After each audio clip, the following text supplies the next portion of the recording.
Oh, wow, boom. Oh, shit. Wow. This dude, this BC, he's amplified. There's no reason you can't wake up, get up, and get amplified. Red team, go! It's so damn early, second video in a row on this early Monday morning. My assistant Sasha isn't even here yet. Again? So BC gets the jobber entrance, but it's all good, man. I went to bed at about 1:45 a.m. I woke up at 3:15 a.m., hit the gym at 3:45 a.m., crushed out the fucking solid delts. And here we are, so damn early. What is it, 6:15? Oh, we're going to talk some pro wrestling, man. You know we got to do it. Some big stories, man. Goldberg telling Roman Reigns that he hits like a girl. What? Oh, we got to talk about it, brah. We got to talk about it. Also, you got Heath Slater doubling down, saying it was in fact Superman, John Cena, that helped put that fucking knife into Nexus's back, man. It was John Cena, Superman, that helped to kill Nexus. We're going to talk about that a little bit. I don't want to run this into the ground. We've spoken about this on occasions earlier, but the fact that Heath is doubling down on that, it deserves some revisiting. And a lot of lady heavy news as well. Women's division news, women's wrestling news with Lana, Charlotte, and even Becky Lynch. Also Thunder Rosa, AEW talent put on the shelf right now. A lot of news regarding all of them. And I'll start out with Sasha Banks, a little bit of a follow-up to the Sasha Banks story that BC talked about just yesterday. And that's Sasha Banks returning to the ring, training down in Spain. And she's looking in ring shape, looking like there was no rust from what I saw anyway, the moves that she was performing. This woman looks like she was wrestling all along. Ring rust, what is that? The appearance, I mean, she's looking better than when she left. But now there's a new teaser. And first of all, where's my fucking manners? Osea Weidman. I gotta give a big shout out to one of my AMP unit members, Osea Weidman, left a 10-spot super thanks in yesterday's video. Osea, I saw that shit. That was so cool, man. Thank you for a couple of Starbuckses, because BC's gonna be bashing Starbucks right after this review, actually. So, or maybe Dunkin', which means that would be 4 Dunkins. But either way, Osea Weidman, I say this so much over to you. You've supported the channel so damn much. So it's always cool to see my tried and true show up in the super thankses, man. Obviously, it's not needed. But as I always say, super appreciated. So a super thanks right back. Osea Weidman still rocking it, even though it's not a live stream. And Carlos, I did see that message, man. There's no way. I was out in the world. There's no way I can honestly respond. But, I saw that, man. I think it might only be for the computer or a tablet, possibly. I don't know where the super thanks button shows up, Carlos. I really don't, man. I'm not a big tech guy as it is. I just know that the tube has that to support channels. And so far, you guys are fucking throwing BC a bunch of coffees, even on regular videos. And because I love the videos more than the live streams, because as a content creator, I feel way more fulfilled in what I am doing. I feel more like a content creator creatively than just doing a live stream where I just have to have the gift to gab, which obviously I do. So the coffees on regular videos mean so much even more to BC, but I don't know if you can do them on phones or not. And again, it's never needed anyway. All I ask is that you do something totally free. Smash the up. That's all BC needs from you guys, man. And I appreciate that. The coffees, that's only if you ever want to tip the creator, if you ever want to show another level of love, then, hey, man, much respect and love right back to you. But Carlos, I don't know the deal on where that super thanks button shows up, but I did see that. And I also want to give a thanks over to JR9 Gaming and so many of other you guys. At the end of yesterday's video, BC asked you, because I didn't get to see Halloween Havoc, I said, was it good enough for BC to go back and watch? You guys gave me a lot of good feedback. A lot of you guys in depth too. So when I was in those Starbucks lines, man, I was really trying to gather, okay, if I have time, am I going to watch NXT? And you guys gave me some good pointers on where to go to if I have the free time. So as far as NXT Halloween Havoc, you guys stepped through big time. And it really showed BC that shit ton of you guys make it through the whole fucking hour-plus video. That's so cool to see. I know in terms of wrestling content creators, I am one of the highest in terms of audience retention rate, which is the minute-by-minute viewership. Most wrestling creators that create content more than a half an hour, they have less than a 30% retention rate. And BC's is well over 60%. I'm pretty sure still that's unheard of in the wrestling IWC, YWC. That's unheard of. So that means that I'm being watched more throughout the video for more minutes than the rest of the community. Really fucking cool. Big thanks everybody who tuned into that video yesterday. Early on a Sunday morning, I put that out. Poor weather in most parts of the world. It's deep into the weekend for everybody. And you guys still showed that vid so much love. So I just want to make sure that you get it right back. Much love and respect, man. Good deal. Now, back to Sasha Banks, which is what we started talking about, right? That was something I said in yesterday's video that she sent out the original picture of just the elbow pads, the knee brace or knee pad. She had her bananas, her water. She's in her wrestling gear. She's ready to go, right? Then we see the photos from, I believe, Barcelona, a training facility down there where she got in the ring. She returned to the ring and she started grappling. Then what happened was Japanese talent Mayu Yamashita ended up putting out a picture of her and Sasha Banks. Now, early this morning, I'm talking like she was up when BC was up, I believe, 4:30 a.m., something like that. Sasha Banks released a message over to Mayu Yamashita saying, "See you soon." And it was in Japanese, but you could translate that into "see you soon." And this leaves everybody wondering, is Sasha getting back into the ring over in Japan? She's still WWE talent, guys. There's been no official release, regardless of what you've heard. So what type of agreement does she have with H? Is this like a sort of release, but just not literally? She's able to do whatever she wants and then come back when she's ready, but she's still contracted to WWE. I don't know, but she still is. She's still a WWE superstar. It's on their pages. You can check it yourself, guys. And legally, when they're not, you have to take that off because now you're promoting somebody that doesn't work for your company. So that's legally, you can't do that. I said that when the first reports came out about Sasha and Naomi being released, and then they were still on the page. No, legally, they have a big lawsuit then against Vince McMahon's World Wrestling Entertainment. You can't do that. Well, they're still heavily fucking put up on their sites. So I don't know what type of deal is going to allow her to go over to Japan and wrestle Yamashita, but if it happens, BC's there for it. It means Sasha is back in the ring. On the flip side, if we're just reading too much into it, it's not a match. Well, she's definitely going there to train, right? She's going there to do some wrestling endeavors with Yamashita. I think that's pretty evident. She's not going over there to try the foods and get to know Japanese culture. She already knows that.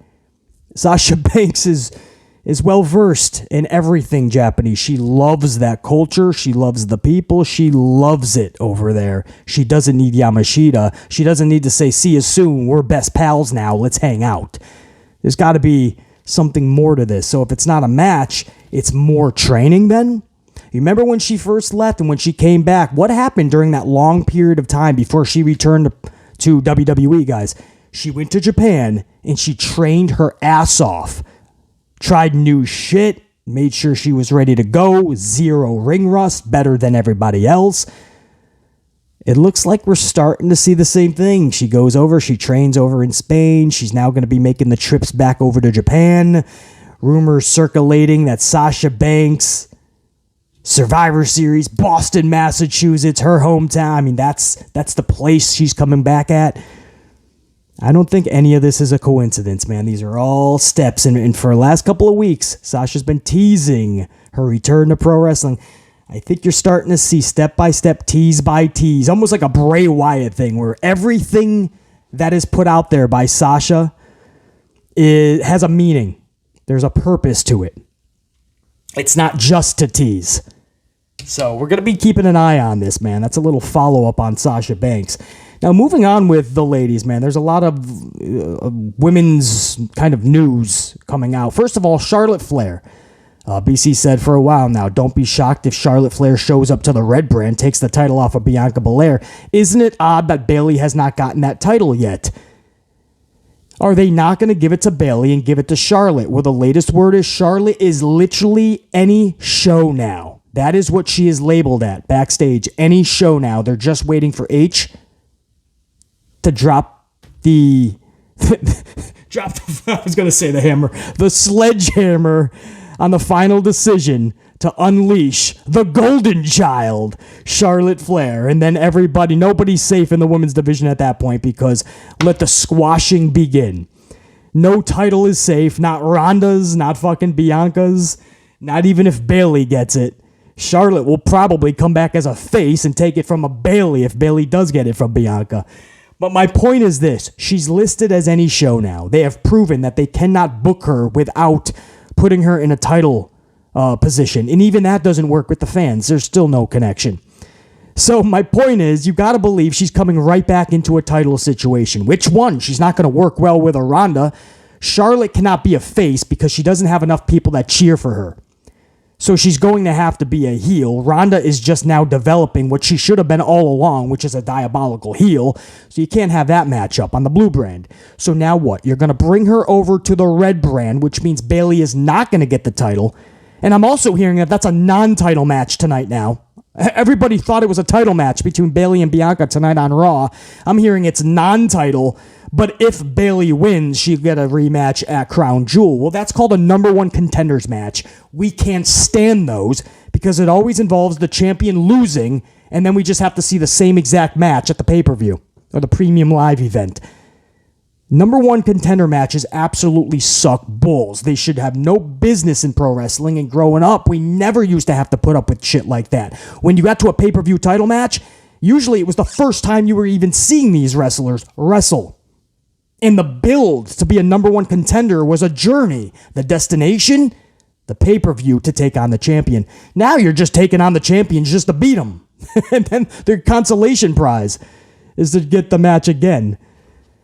At the pay-per-view. I don't get what this does for the fans. We're already seeing the match time after time after time just to pay money to see it again I don't get any of it. It doesn't do your champion any favors because they have to get beat just to get over to the pay-per-view to defend the title. So they've already been beaten by the challenger. That's a side rant. I don't know what they're doing with Bayley and Bianca. This has been botched from day one. A bunch of six-man tags because Bayley has two other people who I adore, by the way. Io Sky, Io Shirai, and Dakota Kai. Love them. Even love Bayley's work as a heel. Best work of her career. I like the concept of damage control. They were finally booked in a good tag team match last week. But because there was three of them, Bianca had to be tied up with Asuka and Alexa in a weird trio for the last 2 months. And then we've been getting weird Bayley and Bianca interactions. Tonight will be another non-title match, I'm being told. So we'll have to find out if the title's on the line or not, or if this is just number one contender, and then all of a sudden we have to get it again at Crown Jewel. And what? Does Bayley then finally defeat Bianca? What does that do for Bianca? And if Bayley gets it, is Charlie coming back for that title is my point. Is it going to be as a face? Is she going to be a heel? All these questions, because Charlie Flair's last 6 years, everything they've attempted, 14 world titles, 15, whatever it is, 17 heel face turns, nothing has connected with the majority of the fans. Unless you're a tried and true Charlotte fan, the rest of us, nothing has connected. So how you bring her back means everything. I would not bring her back in a title situation. I would have her start a feud with somebody and work her way back up down the line. And even then, I can't promise you I'd give her a championship. We'll be keeping our eyes out, man. There's a lot of question marks, but she is any show now. If anybody was wondering, oh, no, slight injury, or they're keeping her out till Survivor Series where she's going to debut.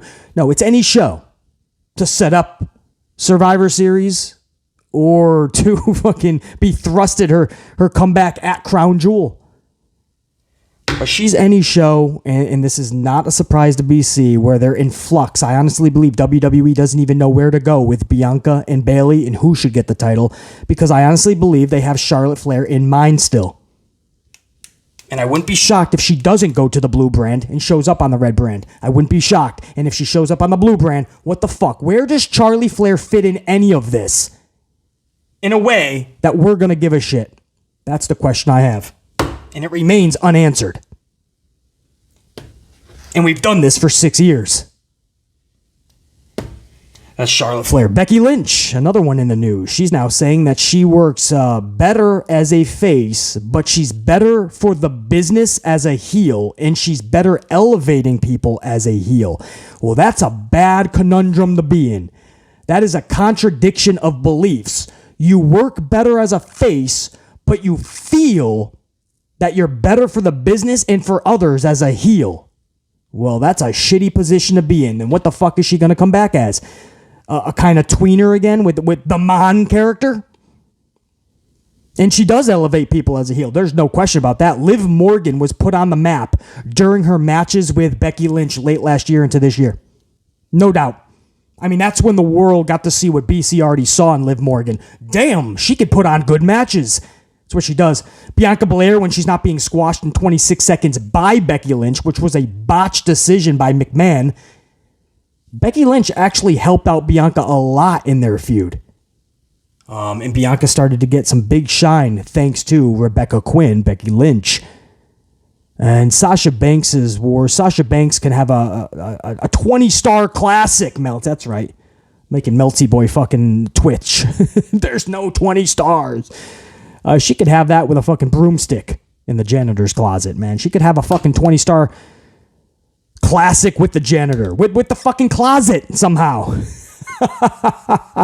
Put her in the fucking closet, she'll come out with 20 stars. Sasha Banks is that fucking good. But her matchup, man, what was that? Hell in a Cell, something like that, man. I'm looking over. Sasha's not even fucking here. I'm looking over to Sasha. Usually she's fucking over there at her desk. I'll have to answer myself. Yes, I believe that was Hell in a Cell.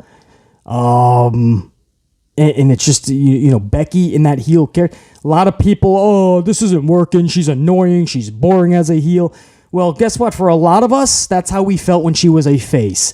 Even the Mon got stale immediately. So at least as a heel, she's right. She elevated people. She was better for the business. As a face, even as the Mon, I don't know where that was supposed to go. It was such a weird character. You're not the Mon. You're the woman, you know? And then you say, well, no, BC, it's a mentality. It's a mentality. Like, I'm the Mon. It's just the words. Okay, but the character isn't following it up. The booking was so atrocious, and it just wasn't connecting after a while that it was falling by the wayside. You know what I mean? If you're going to call yourself the Mon and the booking's immaculate and you're kicking ass consistently, okay, BC's on board. But, man, when you got mediocre, I can fucking I need more coffee. Told you. Thank you, OCO Wideman. I need more coffee. When you have mediocre booking and shit's just not connecting, I don't know, man. It's, you know, just give Ric Flair his fucking words back. So that's Becky Lynch, man. You know, we all have so much love and appreciation for Rebecca Quinn and all the work she puts into this industry when she doesn't need to. She's got plenty of money, and she's a mom now. She has a family.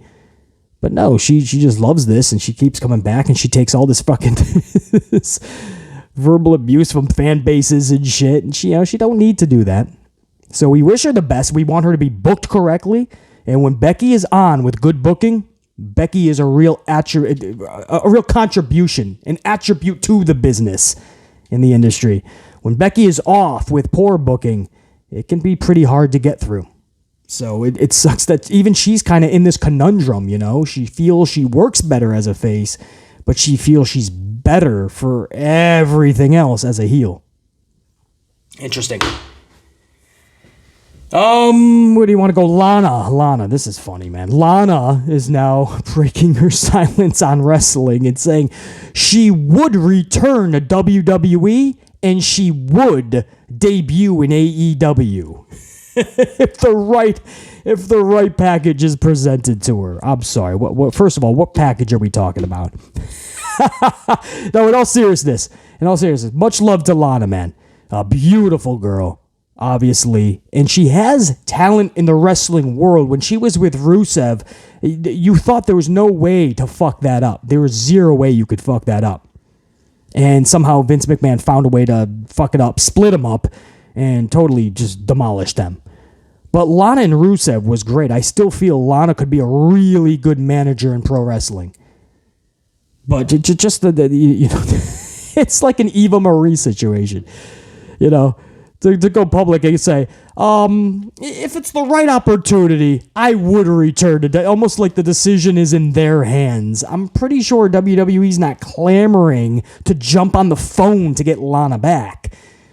Same with AEW. I don't see that happen. So thank you, Lana, for letting us know that if it's the right situation offered to you, you would consider going back to pro wrestling. All right, thank you. Everybody could sleep better now. Lana might come back. But in all seriousness, if done correctly, I'm good with it. Lana as a pro wrestler, it just doesn't work, and that's fine, man. That's not shade.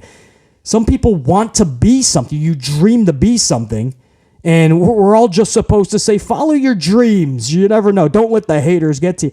Sometimes you're just not good at something. I would love to be a lead singer in a band. It's not going to happen because I'm pretty sure I suck at that. But my dream would be a rock and roll star, man. I'm just not good at all of it. If your dream's to be a pro wrestler, that's great. But if you're just not good at it, maybe just stick to what you're good at, man. Play to your strengths, hide the weaknesses. You're still a benefit, an asset to the pro wrestling world. Just stay as like a manager, something like that. And then you can even get physical from time to time. If you do like to get grappling, that's fine. But unless you've been training the whole time and you've gotten leaps and bounds better than what we've seen, I would say the same thing to an Eva Marie. I would say the same thing to a Nia Jax and so many others. Unless you've gotten really better and you train sun up to sun down, you really take it that seriously, nobody else is going to take you seriously in that ring. You have to strive to be the best by literally going out there and doing the work when nobody is watching. Sun up till sun down. We say that the Alex Rodriguez story, this guy, everybody in baseball would just laugh because he would just be doing baseball activities from sun up to sundown. And I know everybody says, well, it was the roids, man. The roids is what got him all those big seasons. No, that's actually inaccurate. He was already a superstar when he was that scrawny kid for Seattle. He was already going to be a Hall of Faming superstar. He just lived and breathed the sport so much that he wanted more successes, more everything. And he let bad judgment take over. And then he started doing the roids because he embodied just baseball. It was his life. And he made those bad decisions. But even if he never took one roid in his life, you were going to be talking about a Hall of Fame Alex Rodriguez. Unfortunately, because of his decisions, he will not be in the Hall of Fame. But he was always going to be that superstar because he just lived and breathed baseball. Sun up to sundown. If there was one thing that was not working in his arsenal, he would be up there 5, 6 a.m. whenever that sun was up. Even before the fucking sun, some stories will tell you. Trying to get fucking fly balls, trying to get ground balls, working with his buddies, just be smacking the ball. Like he'd be 10 feet they're smacking the ball, ground ball, and he'd have to somehow dive and get him, and he would do it. And that's what made Alex Rodriguez so damn good. It wasn't just the poor choices. He was always going to be that person. You really have to embody your passion. If you really dream it, you're going to have to put in all the work. And some of these people, they just don't do that, Once in a while, here and there, they put in a couple hours on a day, and then they're like, yeah, I just trained. They post it on their Instas, on their fucking social, and then what? You get on live TV, and we're all like, well, what's special? Like, what is captivating us to a Nia Jax or a Eva Marie or a Lana? It's going to have to take more than just beauty, right? In 2022, you actually do have to go. You don't have to do flips and dives and bounce around the ring like a ping pong ball, but yeah, I mean, you have to go with your opponents. You have to present some type of some type of threat, some type of arsenal in your grab bag.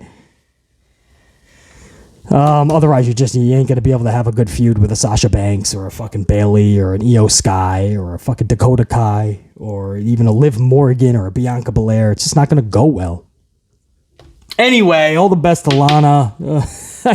We just went through this a year or two ago with Eva Marie. Oh, I would if the right situation. And then she actually did come back, and we saw what a flop that was. She never even wrestled. Like every week, Eva Marie would just like her shtick, her gimmick was just, I'm too good to wrestle. And then we're like, okay, well, maybe we're waiting, right? Maybe she got really good, and we're just waiting for the right time. No, then she was just gone. It's like, all right, that didn't work. And finally, for the ladies' band, Thunder Rosa making the rounds. Thunder Rosa, yet again, confirming all the backstage heat that she has in the women's division. We already know Britt Baker, the Jamie Hayters, the Marina Shafirs. A lot of that locker room just doesn't like Thunder Rosa, right? Fans have posted things about Rosa, and they went and liked it on social media, which is basically vouching for the negative messages toward Thunder Rosa. And Britt Baker and Jamie Hayter, Marina Shafir, people like that, they all confirmed that she's not well liked backstage. Almost like what the CM Punk for the dudes are, Thunder Rosa is for the ladies. Just not the right attitude. They don't feel right around her. They don't connect or vibe with Thunder Rosa. And Toni Storm is another name that we heard. They're the current AEW interim champion. Toni Storm is one of those names we heard just doesn't like Thunder Rosa. Or just has beef. I don't think it's a dislike. It's just doesn't care for. And she made it clear again. Toni Storm said yet again, and she's been saying this in a recent interview, what I don't like is being interim champion. I didn't like it from day one. I don't like it now, and I just want to get this over with. I want to be the champion. She's not happy with Thunder Rosa just bailing out with a back injury. And I put that in quotes because we don't know anything about this. Thunder Rosa has been going on, Busted Open, a podcast.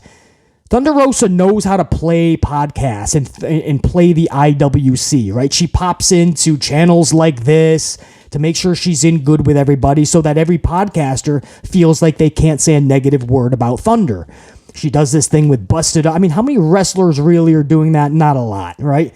She's playing the IWC, so we don't say anything negative because there's already enough of that in the locker room because they actually see Thunder and know how she works.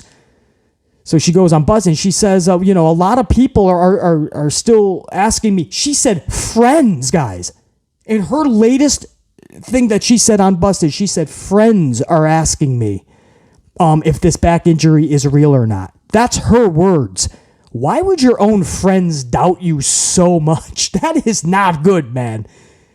My buddies, if I say my back is fucked up, they're going to be like, damn, for BC to say that, that's something. They're not going to go, dude, are you for real? No, it sounds like her friends know that this is something Thunder would do if Thunder didn't want to do the job for Toni Storm or anybody else. Oh, I don't know, Evilise, Marina Shafir, anybody, right? If she doesn't want to go out there and make them look good. This is stuff that Thunder Rosa has done in her career time after fucking time. Whether you call it sandbagging or just not working at all. Literally going into business for herself. Evilise, several times. Marina Shafir, we just saw. So many times. Toni Storm, she wouldn't even do the job. Bailed out with a all of a sudden back injury. And we know no more information on it. She's just out and making her rounds on the IWC circuit. Making sure that the good word of Thunder stays out there. Well, BC can't necessarily do that, man. I see a lot of shady shit, and it's got to be called out, and you kind of feel bad for Toni Storm. Toni Storm, she was supposed to win this title the right way, and she doesn't even get the opportunity to take out the champion Thunder Rosa, and instead has to be an interim champion, and she's just waiting and waiting and waiting, and we have no clue. The latest report is that maybe in January, Thunder might be able to return. This is very odd. And this follows a trend with Thunder Rosa that she just leaves a trail of negativity with people that she works with. Too many people, not saying everybody, but a lot. And when that many people don't like you backstage, you got to start asking, if I'm the common denominator in terms of assholes, maybe I am that. Maybe I'm the miserable prick nobody wants to be around. I'm asking, there's a lot of people that don't, and it's not just Britt Baker's clique. It's even Toni Storm and others, man. Shafir wasn't even part of that clique, by the way. And what Thunder did to Shafir is just asinine, man. I went back and watched that match 4 times to make sure that Shafir wasn't just green, right? Maybe she's so green that, maybe Thunder just got a little upset. We just heard the story about Athena kind of getting upset with an indie talent recently, and it was so botched, the match was so sloppy, Athena felt she had to kick it into overdrive and become a little bit more brutal. But no, you watch that match back. I mean, Marina was trying to have a wrestling match. The sloppiest parts came when Thunder Rosa just fucking sandbagged. And then there's people that just stand up for everything that wrestlers like Thunder do because they're fans. Evilise was the problem. Go back, BC. She's also got problems in every place that she was. Well, so does Thunder, basically. But Marina Shafir didn't deserve that. Toni Storm deserves to beat the champion, and if you're so injured that your back is that fucked up that you have to take time off, you do a quick job then, man, to Toni, and you come back better than ever, and you get the rematch that you deserve and that the fans would like to see. But you at least drop the title the right way. She was fine up until the point of the Toni Storm matchups. And that doesn't sit well with Toni Storm. Forget what we think, right? BC's got his opinion, but I love Thunder, so I'm going to think this. Forget that. Toni Storm is just the latest person to keep on telling the truth on how she feels. This is bullshit. The interim title is bullshit, and she needs to get back, and we have to do this the right way. Thunder just does not like doing that fucking job. Take 4. That just cut fucking BC. We just fucking cut. Perfect. We don't need another take. That was good, BC. Thank you. But yes, that's my feelings on this, man. Toni Storm has to get this title the right way. Otherwise, nobody's really going to take this seriously. And Tony Khan's to fault as well. Tony Khan doesn't know how to book his women's division. Tony Khan does not know what to do with his champions. You saw that with Cheetah, whether it's a Rio, whether it's a Thunder Rosa, and now even a Toni Storm. Once that title went off of Britt Baker, Tony Khan was just lost like a deer in headlights. So, I don't know, man. I feel bad for Toni. And it shows you that the wrestlers backstage, they're questioning this injury big time. That tells you something, man, when the whole locker room is like, wait, something's not adding up. And then you have her own friends, she said. I have friends asking me if this is real. And like, why would your friends doubt you like that unless that's just your MO? It's very weird. Thunder Rosa is very weird. I've always just never seen the big hoopla in Rosa. She's just not a very good wrestler to BC. Like, not at all. Like, if you tell me the top 5 matches I have to go back and watch, with somebody like Sasha Banks, I can give you 45 matches you have to watch. Somebody like Rosa, you give me 5 matches that I have to, not are just good, have to. Not lights out, by the way, right? Not gimmick matches where you just use a bunch of shit. You can bleed a little bit with Britt Baker. No, not like gimmicky, just like good wrestling matches that I have to watch, right? You're going to try to go back to Lucha Underground and try to give me a couple there. You're going to try to sell me on one match, right? What are you going to get? The Serena D match, no, that's not have to. That was a decent match. It was nothing I have to go back. I wouldn't stop what I'm doing because I have to watch that match. With Sasha, if you're a wrestling fan, I mean, there's matches you have to watch because they're women's wrestling clinics. With Rosa, there's not one that comes to mind, and I've watched her in every promotion that she was in. Maybe not every match, but most. And I've never gotten it. In too many matches, she just doesn't like to sell. You can tell she does not like putting motherfuckers over. It's like watching a lot of aspects of Charlotte Flair. You know, she has the look. She's a sweetheart in real life, I feel, through her own channel or what she does put out there. I mean, she seems like she seems like a sweetheart. But there's that side of her that just people do not trust and people do not like that are close to her, or at least in that locker room. Even friends doubting her injury. I don't get that. I really don't. So she seems like a sweetheart. She's got a look of a pro wrestler, but in the ring, she doesn't captivate BC. And I don't know if I'm just not on the fucking Rosa train or the Rosa bandwagon. And because I'm in the IWC, because I'm in the YWC, I'm supposed to say she's amazing because she watches our channels. So I'm supposed to give her all this this praise. I just see a lot of negatives with Thunder Rosa, man. Too many. And she's ruffling way too many people in the locker room. Got to be careful with that shit, man. We'll see if she comes back and does the right thing. Give the championship to Toni Storm the right way. Let's go over to Goldberg. This is great. I've made you guys wait long enough. We had a lot of women's wrestling stories to go over, man. Goldberg, he recently said, this is a quote in a recent interview. I'm just going to get right into it. I don't have to set this up. You guys remember Roman was talking about Goldberg and just how he just thinks he's like a goof. And he's just like, dude, you don't got to be that crazy when you're in the ring. Because we know Goldberg has roughed up a lot of people. Thankfully, the list of injuries is short, but that's only because Goldberg matches were short. I wouldn't want to think of anything longer than 2 minutes. And we know what happened with, I mean, that's, you know what I mean? It's just Goldberg's style. While on one hand, you love the believability and the realism because of the passion, you know, old Ultimate Warrior status. You know, there's a lot of things you just can't do, man. You are putting your fellow competitor in danger. And Roman Reigns called this out several times. So anyway, Goldberg says, and I quote, let me get this. Come on. I got to get the exact quote here. He says, I'll be honest. Roman said how stupid it is to go out and hit people hard. Well, if you hit people hard and not hurt them, you just blur the lines. I think it's pretty smart. Plus, I don't look like a no-offense girl when I tackle somebody. When I tackle people, he says.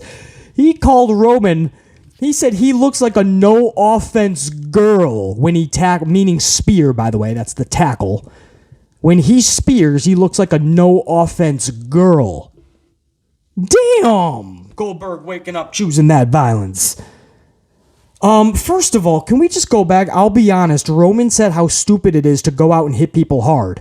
Well, if you hit people hard and not hurt them, then I think it's pretty smart. Goldberg, you literally helped to end the career of Bret the Hitman Hart, one of the best wrestlers in the world, because you couldn't pull your kick. Go back and watch. Bret was not mistimed on his throwback. You totally misplaced your kick because you wanted to go full throttle, because you wanted to hit him hard, because you thought that was pretty smart. How is that smart to end Bret Hart's career? You've roughed up so many people that there's a list of people that said you were unsafe to work with. They didn't feel comfortable working with you. That's bad when your matches are only 90 seconds and they still feel completely uncomfortable. The only reason you didn't severely injure more people, Goldberg, is because your matches were only 90 seconds. Come on, man. Are we really supposed to act like Goldberg was an immaculate wrestler who mastered the art of acting like you're hitting people hard while you're not, or should I say in Goldberg's case, hitting them hard, but not hurting them, is what he says. You fucking took Bret Hart out of his career because you hit him too hard. I can't fathom William Goldberg, not understanding that his style, if you could master it, is awesome. If you're not mastering it, if you're not good enough, then it's not good. This guy would injure himself. He would headbutt doors and get concussed. Do you remember the Undertaker match? What was that, Saudi? And the match was brutally horrible because Goldberg was out on his feet. He doesn't understand that people are trying to help. It's not necessary. Roman Reigns' offense is beyond fine. Roman's matches are fine. Good even. Roman's offense, believable in the terms of professional wrestling. There's nothing wrong with his spears. But because you want to fucking take somebody's hips and place them where their shoulders are, well, what the fuck? That makes no sense. Roman says how stupid it is to go out and hit people hard. Well, if you hit people hard and you don't hurt them, I think it's smart. So you're just going to go and hit people hard just because you believe you're not hurting them. Sounds like a fucking prick. Who the fuck would want to work with this guy? So fucking stupid. He revealed he's got another fucking month left in his contract, 2 months. So that's right through Saudi. Don't be surprised if Goldberg somehow shows up in Saudi Arabia for a fucking match. Probably find that out tonight, by the way. They did this last time, or a couple times ago in Saudi. They brought Goldberg out like a week or two before the event. Probably because they knew the pro wrestling world was going to shit on the concept.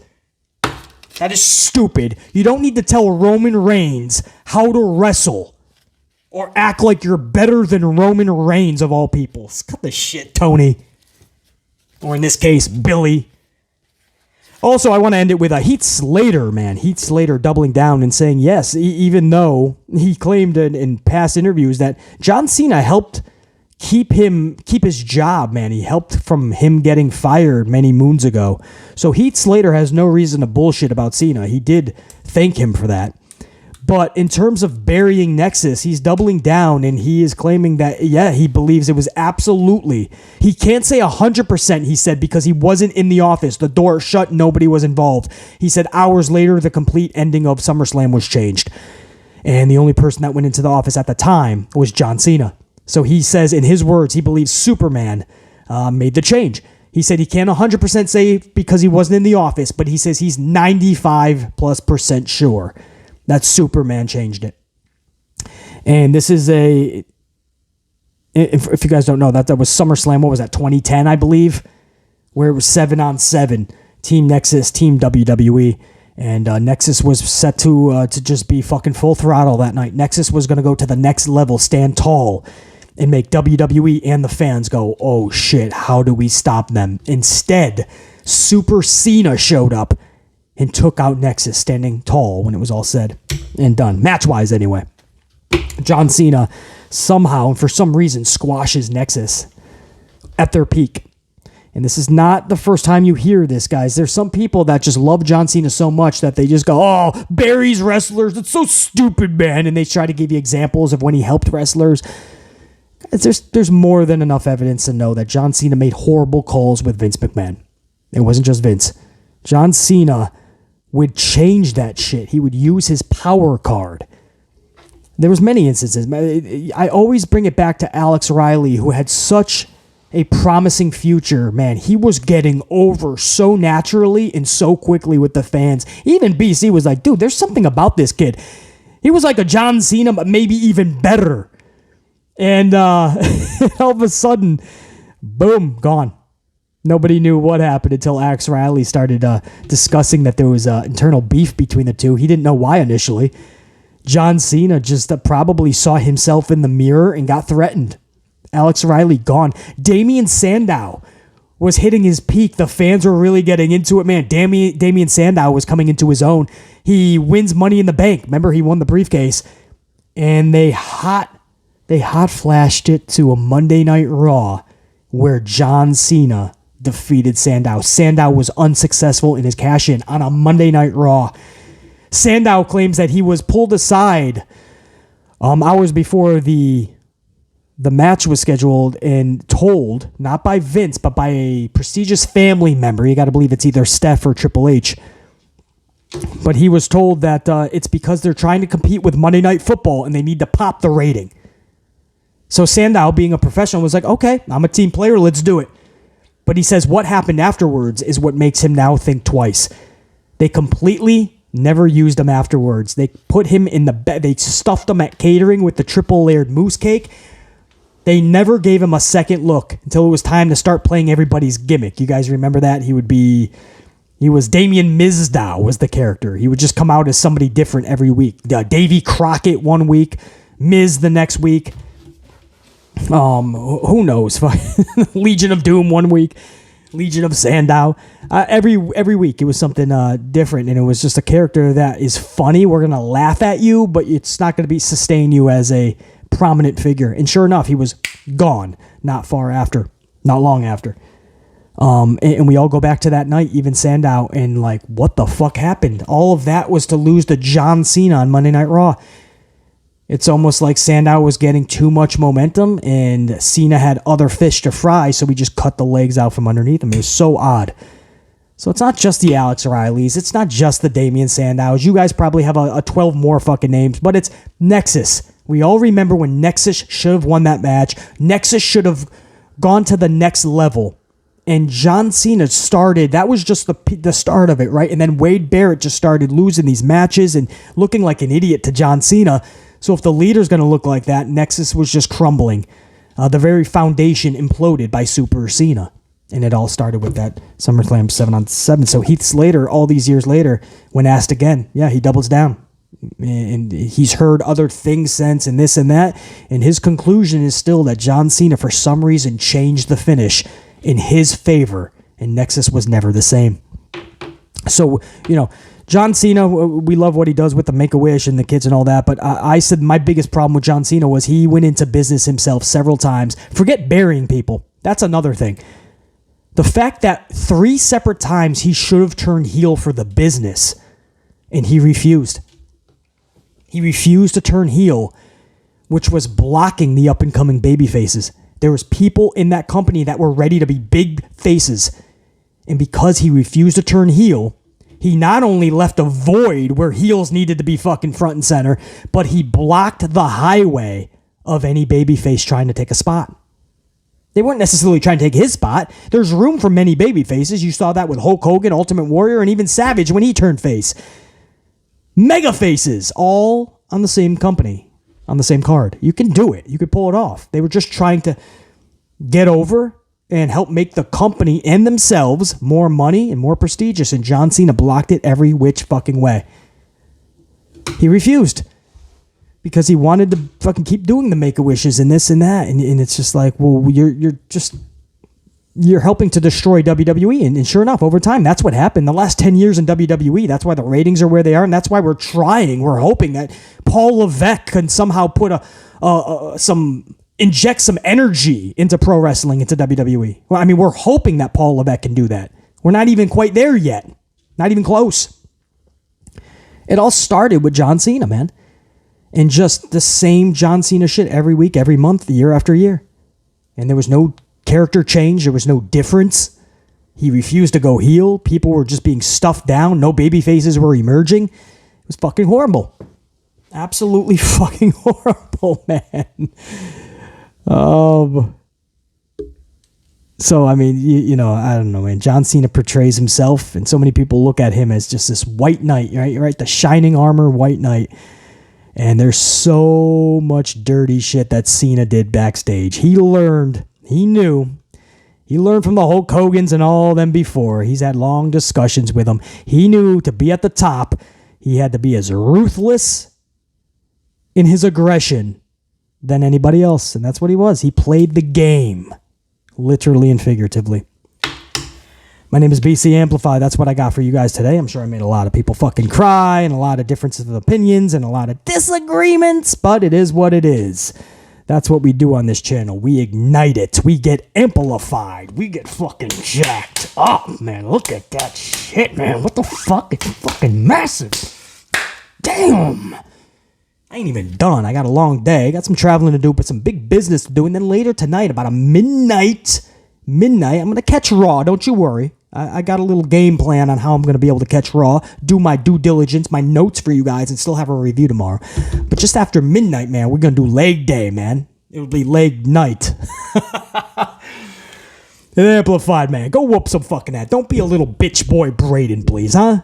Go whoop some fucking ass. Be a fucking man. Whoop some ass. Smash the subscription, the fucking notification, the like. Do all the man shit. And if you're a woman, then be a woman and smash all that shit. But just be amplified. Don't be a bitch. Much love and respect. BC, I'm out. Check you. Be a bitch. Don't be a bitch.